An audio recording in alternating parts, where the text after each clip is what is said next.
James is referring to, he understood three foundational things. One is that God is all-knowing, that God is all-powerful, and that he's everywhere at the same time. So when you understand that God knows, he's definitely aware of everything that's in your schedule. He knows all your responsibilities, he knows your expectations, right? When you understand he knows that, when you understand that he is in control, he's all-powerful, he's allowed these various roles to encompass what is your life, right? And that he has confidence that you can do all those things, or he wouldn't have you in those roles in the first place, right? It should lead us to a place where we're grateful. We should have an attitude of gratitude to be mothers and to be fathers, to be sons and daughters, to be wives and husbands, to be aunts and uncles, cousins and friends, students and professionals, right? To be Christians, the fact that he gave his life, that we could be saved, to be stewards over what it is that he's given us. So, when we think about joy, we want to have a positive perspective. Positive perspective. So no matter what's on your schedule, it could be doctor's appointments, could be a job that you're not really happy with, could be a number of things. You should always have a positive perspective, right? You want to have a mindset that you can do it. I can do all things through Christ who strengthens me, right? And you want to have an attitude of gratitude, again, because God has sought you worthy, counted you worthy to be in these various positions. And he talks about the testing of our faith, right? Faith is defined as the substance of things hoped for, the evidence of things not seen. One version says that faith shows the reality of what we hope for, which means that we should be living whatever it is that we pursue. Right? We should be living that, believing that, operating in that, so that way we can accomplish what it is that we're seeking. And the purpose of it, when you read James 4, is so that way we can be mature, complete, and lacking nothing. So when we talk about having a balanced lifestyle, it's a challenge. We already discussed that. But the purpose of having this balanced lifestyle is that it will mature us, it completes us, and it ensures that we lack nothing. And I don't know about you, but I don't want to have any areas of lack. Right? So when we talk about that, we want to make sure that we understand that if we don't have a balanced lifestyle, the opposite is going to happen. We're going to place limits on how we grow. We place limits on what we can have, what it is that we can do. And we will experience a lack of wholeness. We can't be whole, we can't be complete when there's things out of balance. And there will be lack in our lives in some areas. So we want to make sure that we have and create a lifestyle balance. So the question really then is, how do we do it? All right? Everybody wants it, but how do we do it? All right? So the basic principle and the foundation of it is time management. All right? You're probably going to jot some of this down. So the basic thing, it's essential, is time management. All right? Now, you have to balance your time. So what does that mean? Balancing our time is not really, it's not easy, it's a challenge. You know, when you wear a variety of hats, how do I do this? How do I do that? How do I accomplish this task? Where do I put this? Where do I make it today? It can be a challenge. So the foundational thing we want to do is understand that first, balancing your time is a life skill. You'll get some tools tonight, but it's going to be a process. And each day you want to get better with that management. All right, so first thing to understand is life skill. You're not going to get it overnight. This is not a 30-minute talk session with Albert, and I'm on my way, and I'm going to be an expert. This is just some tools to kind of get us started. All right, so the first thing we want to do is create a workable schedule. All right? Create a workable schedule. And you can do that. Some people are, they prefer to do it on a planner, pen and paper. Others prefer to use a digital form, i.e. a calendar on their phone, or Google Calendar, whatever it is that you use, iCal, what have you. That's your choice. But you need a calendar. All right? And that calendar will be utilized for creating daily, weekly, and monthly schedules, right? So you'll put everything on that calendar, what you got going on a various day, throughout the week, and monthly activities. All right? But I didn't say just create a schedule. I mentioned you want to create a workable schedule. And the reason why is because it has to make sense. You can throw anything on a calendar, but if it doesn't make sense, it's not working. Right? So it has to make sense. Right? And in doing that, it means that we have to be realistic about the things we put on the calendar. What we put on there, how much time we give to those things, right? The time frames that are allocated. So I can't put, so for instance, when I go to the barber shop, it's 2 hours, at least. There is no appointment. I know I'm waiting. Getting in there is 2 hours. I know that. It's 2 hours. So for me to put on my schedule, barber shop 30 minutes, who am I lying to? Right? I put barber shop, from 3 to 3:30 and meet with Pastor Lewis at 4 o'clock. That's just Pastor Lewis, I'm in the barber shop, so wait, I'm next.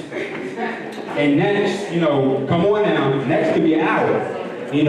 After some of the breaks, the impromptu breaks and conversations that happen, the cell phone calls, it could be a while. So it has to be realistic with what you're putting on there and the time, right? This is the big one with scheduling. Your purpose should drive your schedule. All right, purpose should drive your schedule account. All right, so if it's not in your purpose, then why is it really in your schedule? All right? We got that? Awesome. All right, so when we're talking about developing this schedule and this calendar, we have to anticipate the unexpected. Right? You want to consider delays and unavoidable things as well. So as I talked about in my example, I know that if I have a haircut, I got to allocate at least 2 hours of time, right? And if I were going to meet with Pastor Lewis afterwards, I know it's probably a 20-minute drive with no traffic. If there's traffic or something like that, what's that, 35 minutes, maybe 45 minutes, right? So I want to build in delays. So I might want to allocate now 2 hours for the haircut, 45 minutes travel time to be safe, right? And in that way, I'll be prepared in the event I hit traffic and I don't have to call and say, I'm running late, right? So you want to consider unavoidable delays like traffic, accidents, detours. We live in New York, so inclement weather like snow or torrential downpours like last week, right? So we want to make sure that we have that going on, right? So you want to make sure you consider all those types of things so you don't fall behind and you're not late, all right? We want to be in control of our time. Be in control of your time. The first foundational element of being in control of your time is realizing that you control your time. I can't control your time. No one else can control your time. You control your time. All right, so being on time is an indicator that you respect your time and the other person or persons that might be involved. Okay. When you're late, it sends the message that I don't really care about your time. That's what it does when you're late. That's what it does. That's what it does. So you want to make sure, at the very least, even if you don't respect your time, respect someone else. All right, so that's one of the driving elements of your schedule. You should be on time. You want to make sure that you're doing that. Now, how do I do that? Okay, because many of us have time issues. As I said, to control your time, you have to avoid what we like to call time snatchers. There's four major culprits that will snatch your time. The first of which is addictions. Addictions. And that word may, send a response to, your mind is probably going to a variety of different places when I said that, but it doesn't necessarily have to be substances or things of that nature. But it could be, your favorite show. Right. It could be whatever it is that you got going on that you're addicted to. Some people, I think, Bejeweled was like a thing, Candy Crush was a thing, right? So, whatever it is, Fortnite for some of the young kids was a thing, right? So whatever it is that, the way you can identify an addiction is it's something that you're drawn to. and it consumes you. It consumes you. It's like, I got to do that. I got to do that. I just can't do it, I have to do that. So you have to avoid the addiction. Because when we don't avoid them, we feel the need to feed our addiction. Right? So if it's, power, nine, whatever it is, if it's scandal, whatever, whatever, I don't know what's going on, love and hip hop, whatever it is, you feel like, oh, I done missed it, I'm about to binge watch this joint. Oh, did you see it? Right? So you want to avoid addiction, right? Those times. Another one, this is a big one, unhealthy relationships. Unhealthy relationships. I'm not going to get this, not a relationship workshop, so I'm not going to get too heavy into that, but the idea of it is that unhealthy relationships, what they all require is that we spend unnecessary time to accommodate them. Right. All unhealthy relationships require. They require unnecessary time attempting to accommodate. Generally, they compete for productive time slots rather than complement. A healthy relationship would say, listen, I know you got Bible study at 7:15. What you still doing here? 6:15, it takes you 45 minutes to get there. Give yourself some time. That's a healthy relationship. Say that's a good relationship. Unhealthy relationship, why is it so quiet in here? I'm sorry. Right?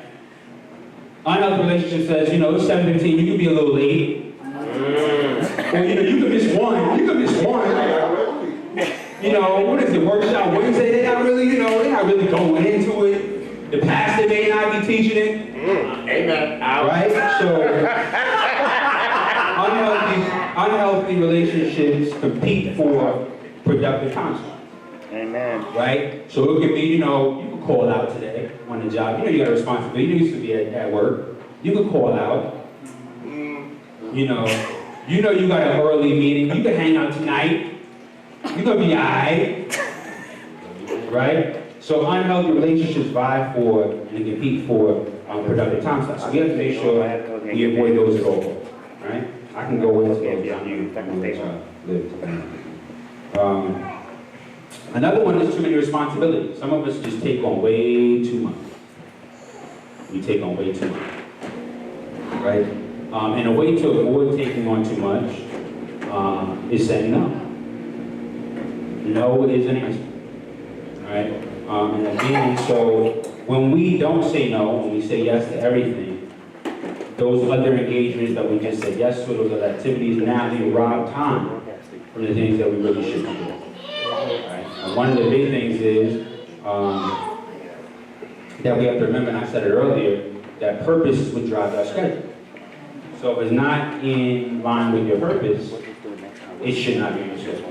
It's just something that you can just respectfully decline. It's okay to say, no, I can't do that. And, this is really where we have to get into a place to be able to discern what's a good opportunity and what's a God opportunity. Those are two different things. There are great opportunities that can come up, but it may not necessarily be the time. It may not necessarily be the season. It'll come back around if it's for you. But you want to make sure that it's a God move, and not necessarily just a good move. Right? So don't take on too many responsibilities. Right? If you do that, again, you can't really complain, because I hear people sometimes, I just can't do it all. I can't do it. Well, you know what? You can't complain when you invited those things into your life, right? You can't really complain about not getting things done and time away from you when you keep offering up every invitation that's presented, right? It just doesn't work out. A big one in this time, in this day and age, is social media. Got to avoid the social media. And I'm not saying not to use it. That's not what I'm saying. Okay. But social media is the fourth culprit for snatching time. Right? It's a powerful tool and instrument, when used effectively. We use it here in the ministry. I know plenty of businesses that use it, things of that nature, but where it becomes a problem, it's even entertaining, but where it becomes a problem and a challenge is when we're checking it every 10 minutes. You got to check your post every 10 minutes. You got the automatic alerts on. You got the automatic alerts on for certain people, whatever, and if they post every 10 minutes, you're like, oh, what's going on, right? That's the problem. Amen. So if you check it in every 10 minutes, you post it every 20.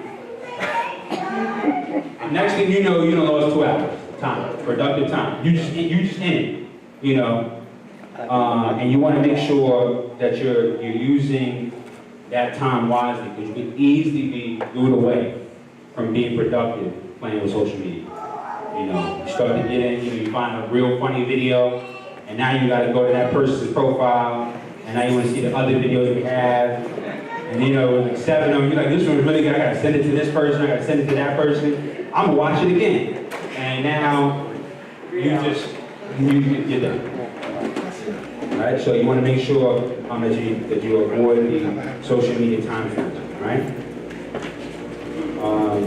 You want to commit again to being punctual.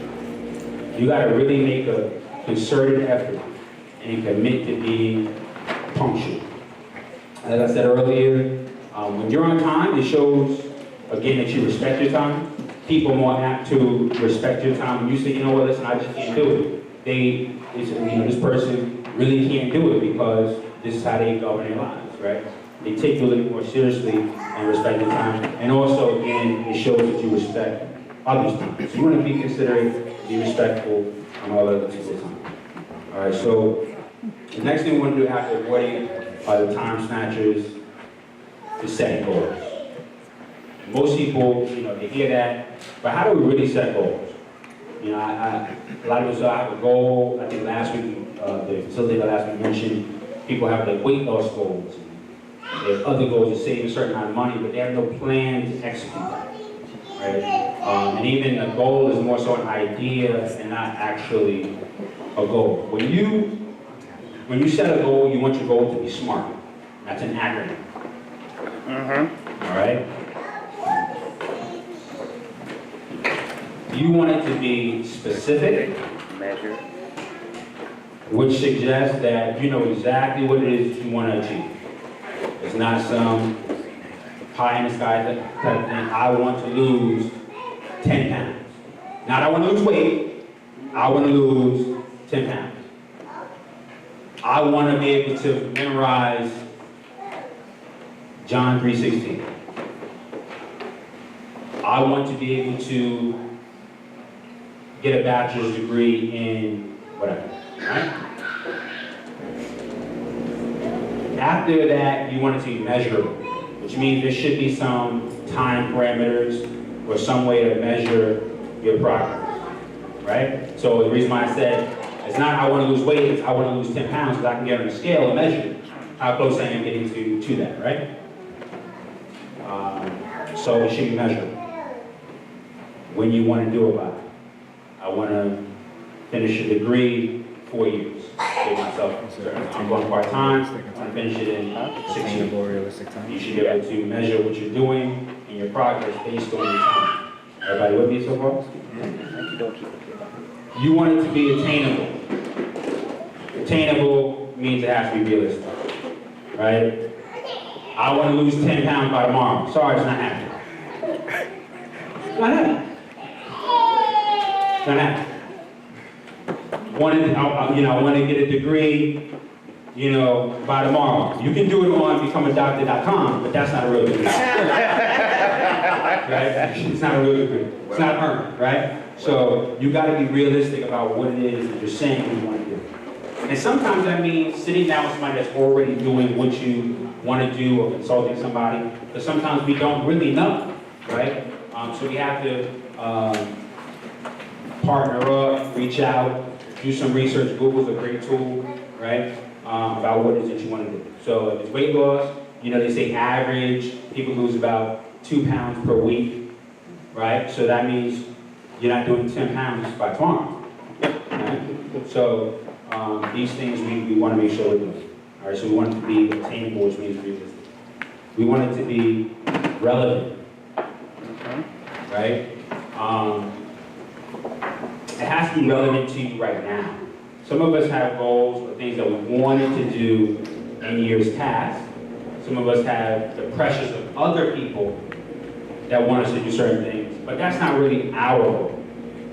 We don't really own it. You have to have statement. You have to want it. Because if you're doing it for somebody else, you'll easily become a owner.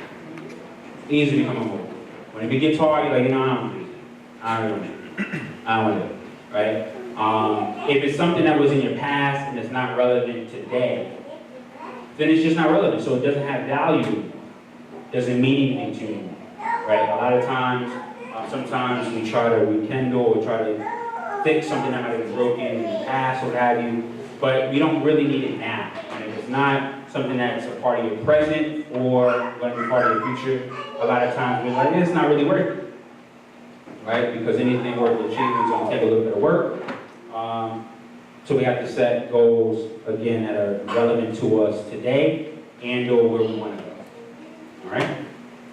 And then the T is that it has to be tangible, right? It has to be something, again, that you can physically get to, right? It has to be something that you can actually get to. Even if you're talking about a spiritual goal, there's still a level of tangibility associated with whatever it is you want to do. You want to talk about prayer? Okay, I want to pray for, I want to be able to be in prayer for, an hour or 4 a.m., whatever it is, it's tangible. It's not, I just want to randomly be doing something, all right? So once you set the goal, you made it smart, right? It's specific, it's measurable, attainable, it's relevant, it's tangible. Then you have to set priorities to achieve the goal, right? So we'll stick with the weight loss analogy, right? So I have this 10-pound, I don't really want to lose 10 pounds. Let's say Elder wants to gain 10 pounds. I can gain 10 pounds, right, guys?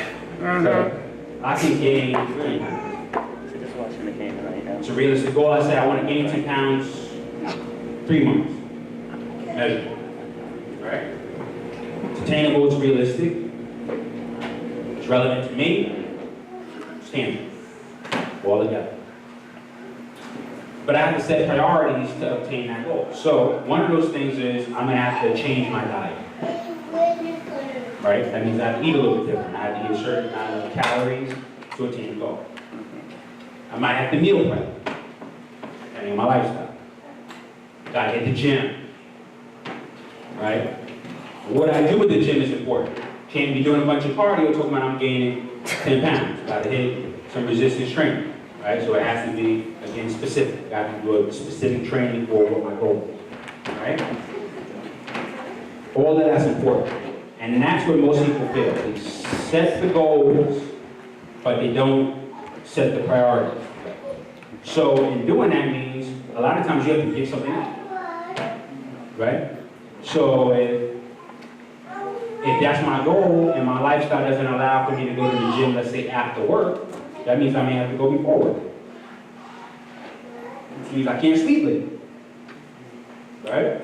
All right. But we have to set the priority. So the only thing is, if the goal is not something that you really want to achieve, you're not going to be willing to shift your priority. You're not going to be willing to give something else up.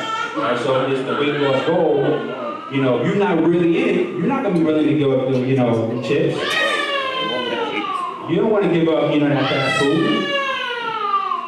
Right? So you have to be able to set your priorities. Priorities are important because that's really our roadmap of how we accomplish the goal that we set. Right? That makes sense? Right. So once you set your priorities, I got my life, I got these things set up to make sure I can accomplish my goal, time, place, what I may have to give up.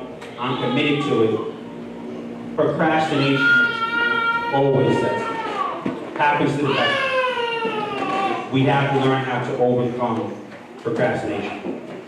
All right?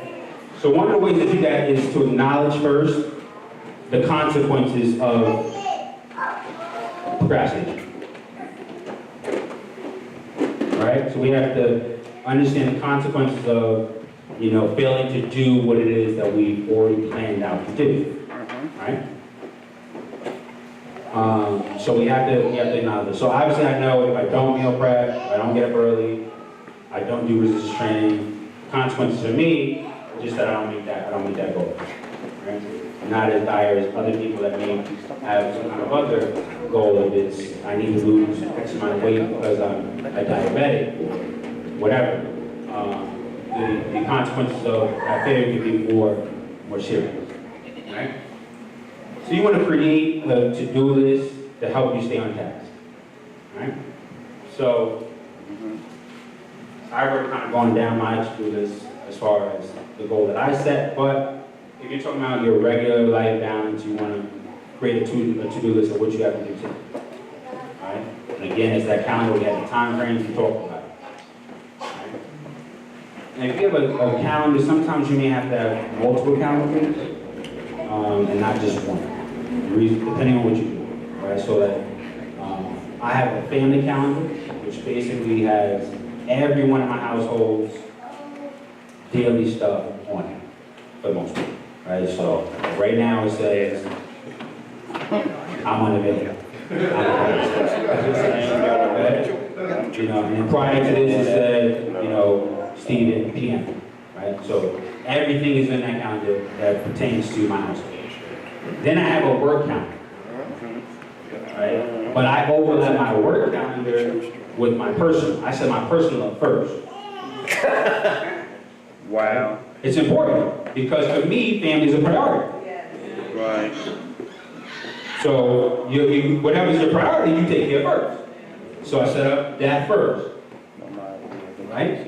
I have a work calendar. I also have my ministry calendar. Okay, I forgot I had the calendar. So Bible study for me is not ministry, it's personal. My personal spiritual development. So that's not on my ministry calendar. Okay, that's just me. I don't know, I can't really speak for you, right? But then I have conference calls that goes on my ministry. And it all is in certain parameters. I have my family calendar, so that means I can't have a conference call when it says Acts. Now some things can overlap, right? Depending on, that's how you really craft your schedule. What can overlap? So for me, I can have a conference call when my son has karate because it's 90 minutes. So I got at least 2 conference calls in there. Boom. Because I'm not doing it, I just have to be present, right? But now during family time, family movie time, sorry, I'm unavailable, right? So you may have to have a variety of calendars or different tools and instruments or whatever, but you have to set those priorities, right? And then you have your to-do list to keep you on task with your variety of tasks, right? So for me today, it's, you know, go here, go there, by whatever time, call this person, whatever, and then you can try to do it, right? You prioritize your to-do list. It's the most important, what has to be accomplished within a certain time frame. If you don't get to everything, it's okay. It's okay. But you want to definitely try to get the things that are on top, and you also want to stay within your parameters. So for instance, if we allocate 30 minutes on the ministry calendar for a conference call, then after that 30 minutes, we have to move on. We'll have to pick it up at another time. I can reschedule, I can add, but I have to move on to maintain a schedule. It takes a level of discipline, right? It takes a level of discipline. So if you say, this is prayer time at this time, then that's when it is. You can't start to deviate and read. And that's why that to-do list is very important, because it'll tell you, all right, this is when I have it in hand, right? And then you can execute. Understand? All right. Most of us have things that are a little more complex than just, you know, so pay like, whatever, you know, we just pay comments, right? Pay the mortgage, pay the rent. There's some things that are a lot more complex. Those are very simple. Click the button, send a check, go to the post office, whatever, right? But there's some things that are more complex. Complex projects that may take weeks to accomplish. Some people may have a goal of writing a book. I know that was a class coach.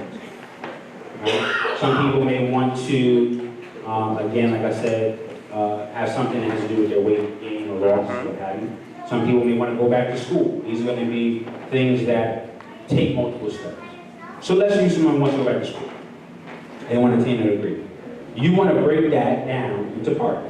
So what's the first part? Application. Do the application today. The degree's not happening today. It's not happening tomorrow. But I got to do the application. Right? It may not be this. Okay, some people say, well, you know, I don't have the money. Doesn't matter though, because the money's not due yet until you get in. Truth of the matter, duty obligation. Now, if it has a fee or what have you, it's a different story, but at least fill it out. If you fill it out, you'll feel more inclined to do what you need to do with the resources, right? But the key is taking that first step, and then you build on it. I always suggest that you start with easy to hard. If you do it in reverse, some people say, you know, I'm going to do the hard part, and then I can get back to the easier parts later. So two things will usually happen.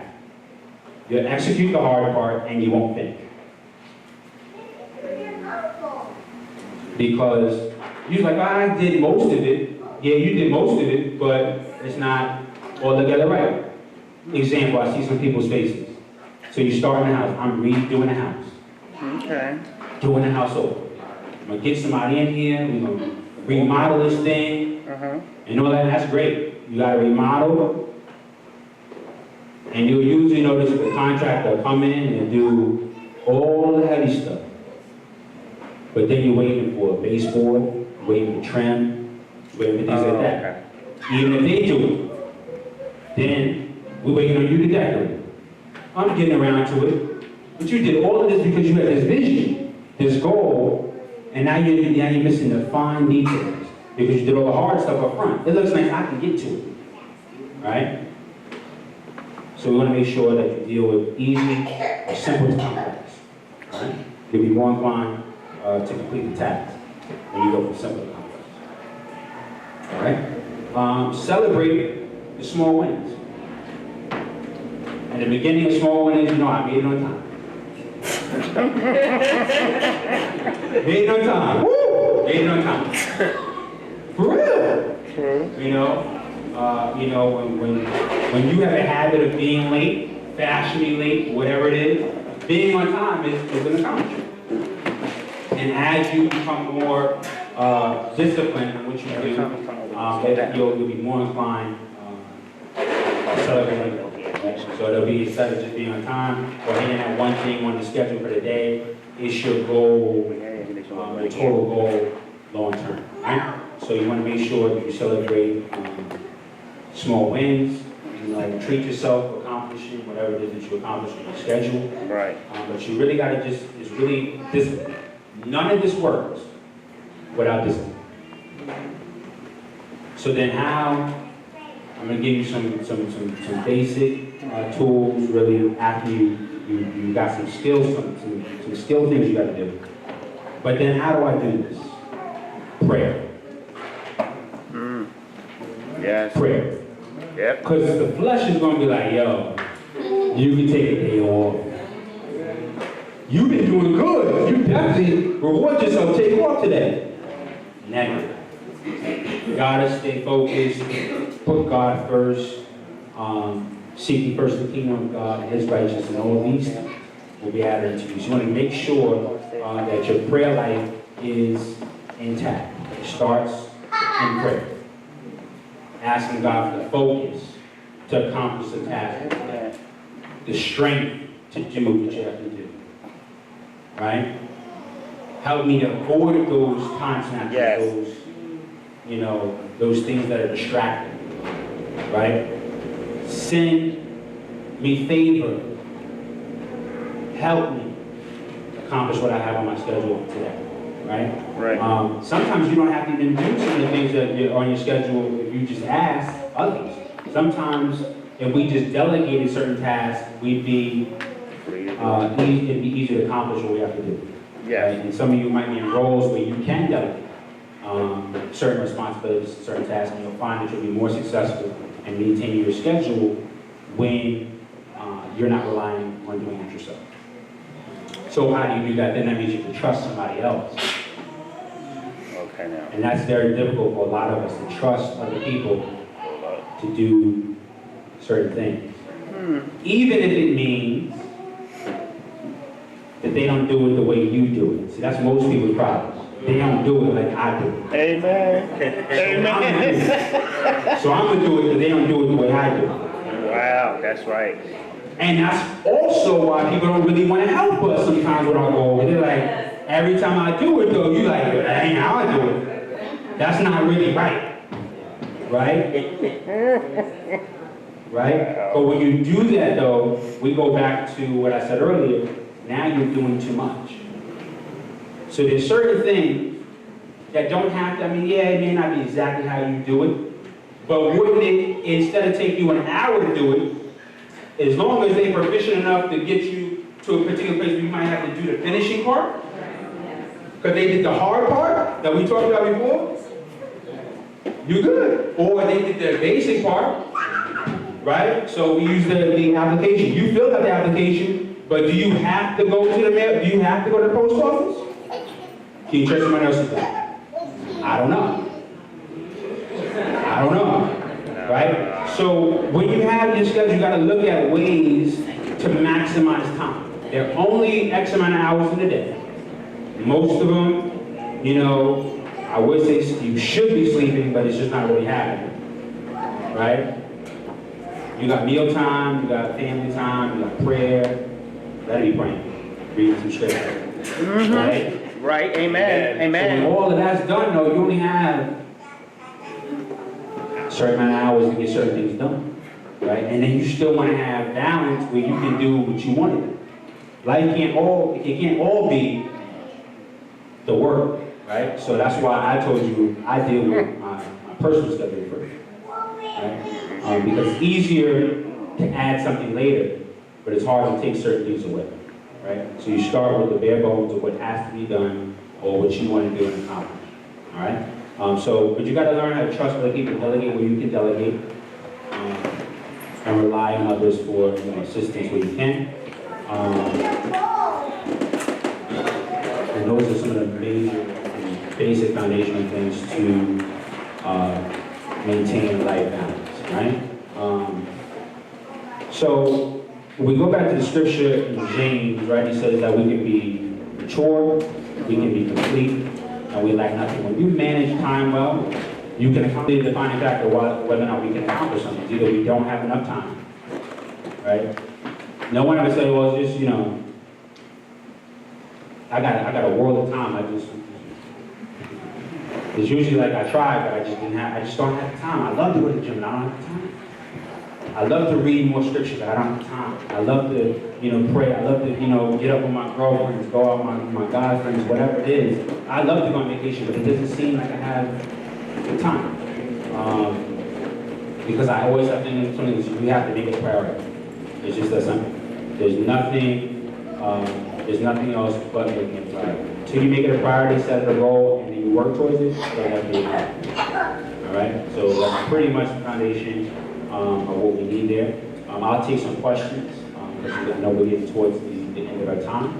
So I'll open up the floor for any questions you might have as it pertains to living a balanced lifestyle before I close. Do you have some things that must be done on a particular day outside of adding the buffer? So you add the buffer, what are the fail-safe for things that you must get done on Tuesday between 9 and 12 or something like that? So if I'm understanding the question, is there things that I must do outside of the buffer on a given day? Right. So for me, no. And the reason why is because I've already set what's going to be done prior. This is what's going to be done on Tuesday.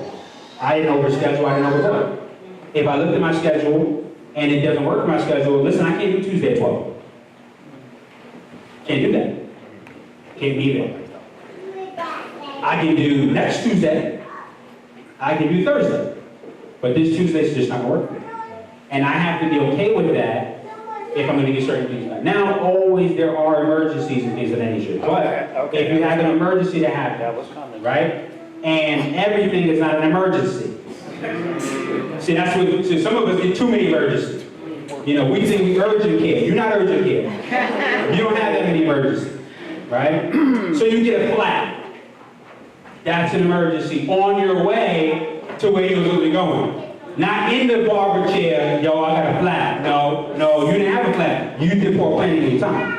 There's a difference, right? So you get a flat on your way to wherever you're going, and you were going to be on time. That's an emergency. Now you have to reschedule. But again, you're not going to reschedule. You have to be disciplined enough to say, I can do tomorrow at wherever that slot is, right?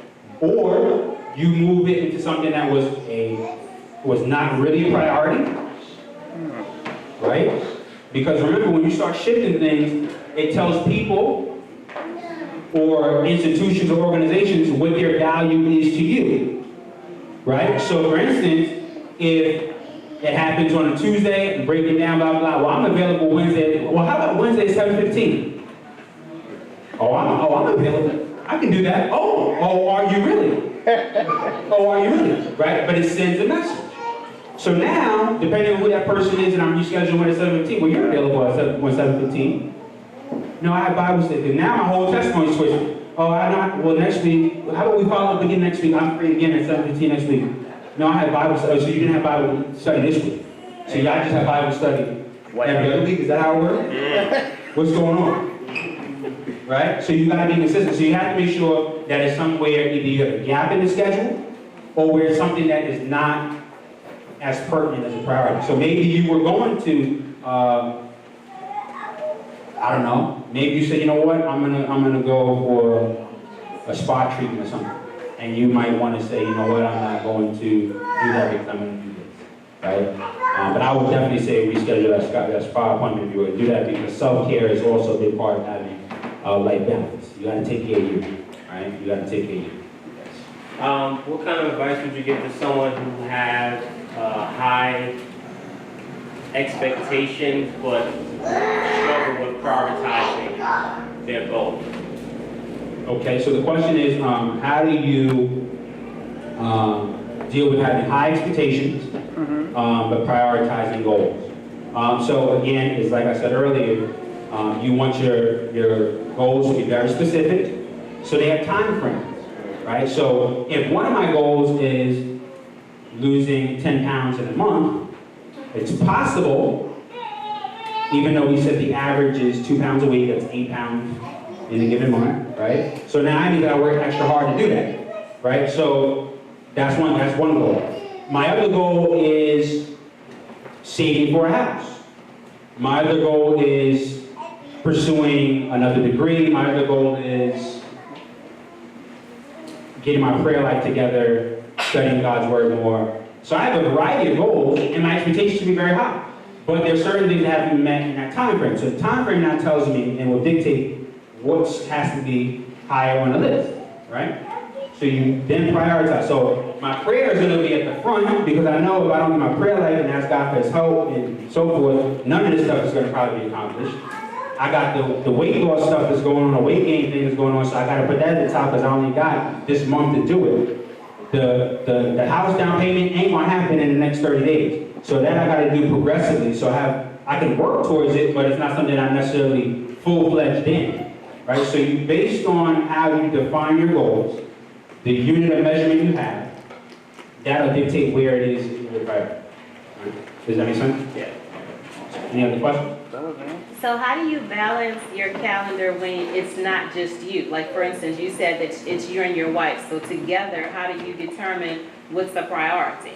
Okay, so when you're talking about family schedules and calendars and so forth, what have you, you're gonna have to have a discussion about who's doing what, when we're doing what, and so forth, right? So for instance, with us, we just went on vacation, right? But that had to be planned out months in advance. This time, during this month, we're out, which means then everybody's got to be on the same page to facilitate everything that happens with that. So that wasn't just we woke up and we just went. That's, certain monies have to be put aside. That means certain things have to be purchased at a certain time. That means, certain travel arrangements have to be done at a certain time. Who's checking on this? Who's checking on that? So it's really a communication thing. That's the same thing no matter if it's not just, husband and wife or children's schedules. That's the same thing on the job, right? In my particular role, I have 2 other team members. Got an email today. I sent a text message. Generally, I am the person that responds to certain emails. And I said, listen, can you send an email to this parent saying X, Y, Z? Delegation. Why? Because I need to prepare for something else that I have going on 17. They don't even know all of that, but that's how that works. So you want to just make sure that you're communicating with whoever it is that you have to work with to accomplish that particular goal. Does that make sense? With those calendars, you say you have 3 separate ones, you have 3 I have different 3 colored pencils? or- Yeah, I have 3 separate cameras and a lot of colors. So how do you like make sure that one isn't conflicting with the other, or you study each one? No, I don't study. I have reminders for everything, and I have Sister Rhonda. But no.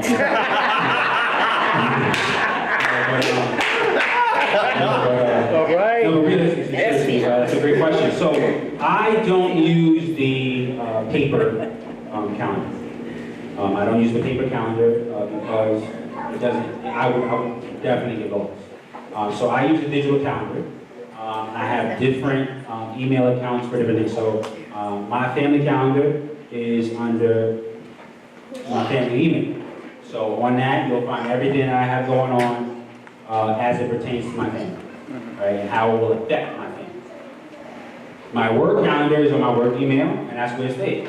So when I'm off in the summer, that calendar is pretty much unless I have a meeting or something like that, I'll place that on that calendar. But it'll tell me, because I have them all synced, so on the phones these days, we can have all those email accounts or calendars together, and you can see where you have gaps. You can see. Now, if you're going to be a master of your schedule, the truth of the matter is you have to be a creature of habit. That schedule has to be routine. It has to be an autopilot.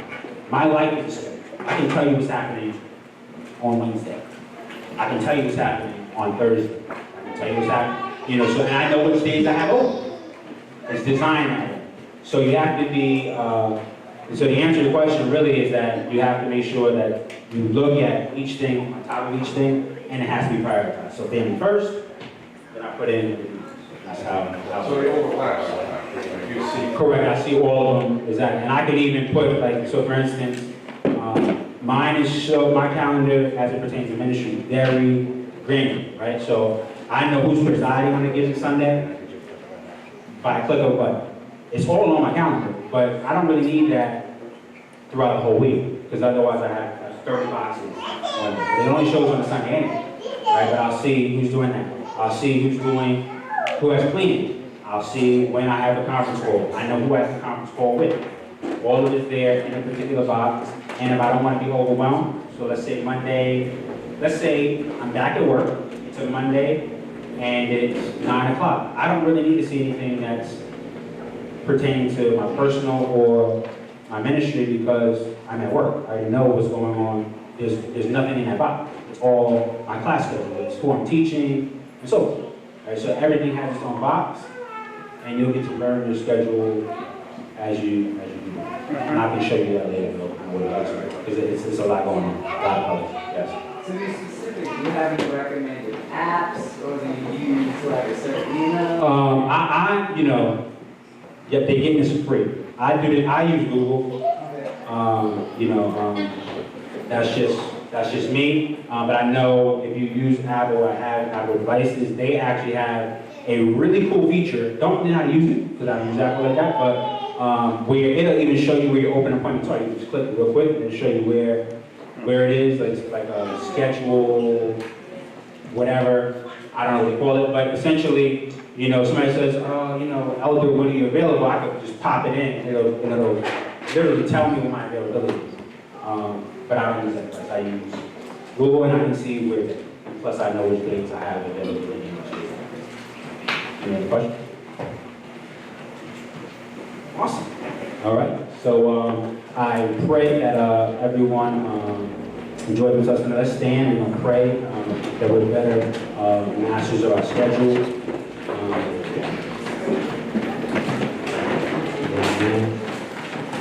So Father, now we thank you. We bless you on tonight for this opportunity to read your word. We know, God, that first we must put you first in all things, oh God. So we must seek ye first the kingdom of God and your righteousness, and all these things be added unto us. We ask now, God, that you would add unto us the discipline that we need to accomplish whatever goals that we set.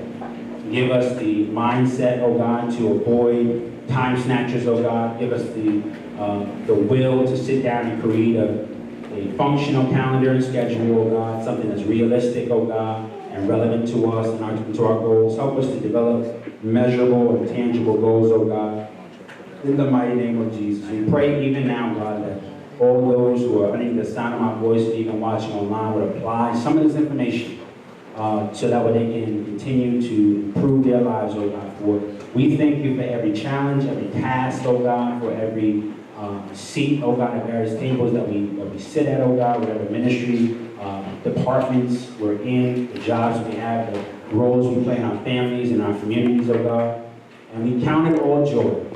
We know, God, that it's from you, oh God, and we pray that you would just continue to equip us and strengthen us as we continue on our journey towards maturation, completion, wholeness, oh God, and that we receive no lack for it. And we thank you now in Jesus' name. Amen.